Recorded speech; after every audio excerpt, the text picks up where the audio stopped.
with my GOAT list, guys. It's Train to Busan, the Korean zombie movie.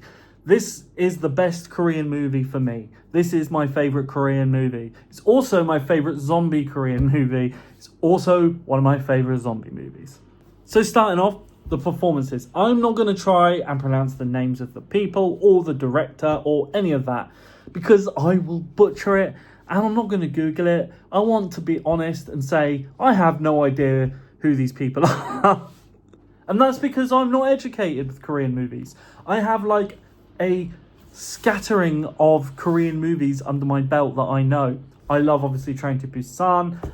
I love Squid Game, the TV series, which by the way, this movie has a few of the people from that series.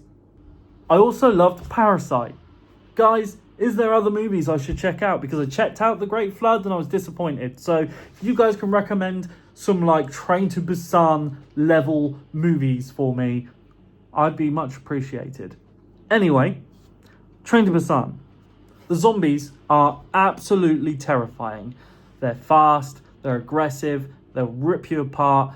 The way they are built and the way that they work in this movie is very different to like George A. Romero zombies or like the more modern 28 Days Later running zombies, which in my view, 28 Days Later, they aren't really zombies. It's a different virus. They're not undead. This is a virus, but definitely undead, right?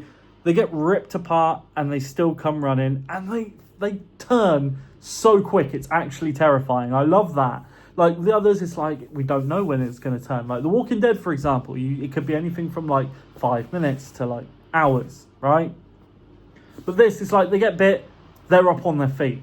And it's like, I would not survive against these things. There is elements of comedy in this that remind me of Shaun of the Dead. There's just some scattered, like, funny moments of them trying to get through the carriages.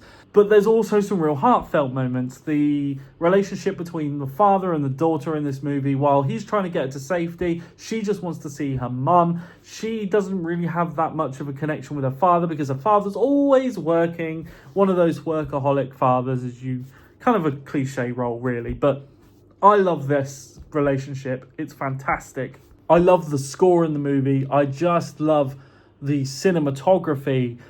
All of the characters are smart. They do smart things. They're not dumb. They don't do something and you just go, oh, like, why would you do that? Like, there are so many things, so many movies, American movies, British movies, that do that, right? There's a character that does something and you're just like, you are a freaking idiot. I do not like you.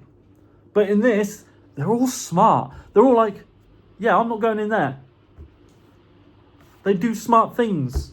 And that makes a movie sometimes. Blood and gore is excellent. It's not so over the top that it's ridiculous.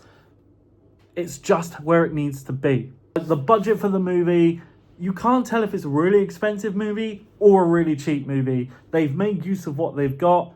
It just works. I think one of my favourite scenes in the movie is quite a pivotal one. It's the one where they finally discover how to sort of push around the zombies in the train car. And it's when they go through the tunnel and everything's dark and they can't see. And so they know that they can push past. They use the luggage racks around the top of the train cart. Genius. And the way they wrap the duct tape around their arms or whatever to shield them from being bitten on the arms so they can do that in their mouths. You'll see that in Walking Dead, actually, but it's smart. It's actually smart. The fact we never saw that before in zombie lore, in zombie horror movies, is just bizarre to me. Like, that is such a good idea. You got like the school kids, like the teenagers. That brings a different dynamic to it. There's like some cocky ones. There's some ones that again, they're not dumb, but they don't make the smartest decisions. They throw in an old lady as a dynamic. Like, there's just such a interesting array of characters in this, like the pregnant woman and her partner, where he at first fell out with our main character and then they have to sort of come together, and by the end of it they have a strong relationship. And let's just talk about the ending. I'm not going to spoil it here because anyone that hasn't seen it needs to experience that ending. But boy, That ending is absolutely incredible. Like, just there's part of that ending that I just didn't see coming. The scene when they're actually running to the train as well is another iconic one for me. When the entire sort of departure or arrival lounge is completely full of these things, and they're all biting and chasing each other, and it's just chaos. You wouldn't be able to tell who's a zombie and who's not. That's some of the most fun parts in zombie movies, when the chaos first erupts and it's just a crowd of people and something's going on, and you just see glimpses of people like being eaten and bitten. It's just like there's just absolute chaos. I think that World War Z did this really well. I do not like that movie all that much, but there's the scene in the crowd when they're trying to get away in the car at the beginning, and there's like crowds of people jumping on each other. I think The Last of Us season 1 did that as well, and the game obviously. Loved that. Again, really effective moment that you can put in a zombie horror movie. But I absolutely love Train to Busan, and I originally gave it 4.5 stars, but I'm going to give it 5 because I cannot flaunt this. I cannot flaw the movie. I can't think of any problems with the movie, and that's why it deserves 5 stars. If you can't pick it apart, it deserves that. It sits up there with the 5-star zombie movie Shaun of the Dead, which I've also reviewed, which I will put in the description.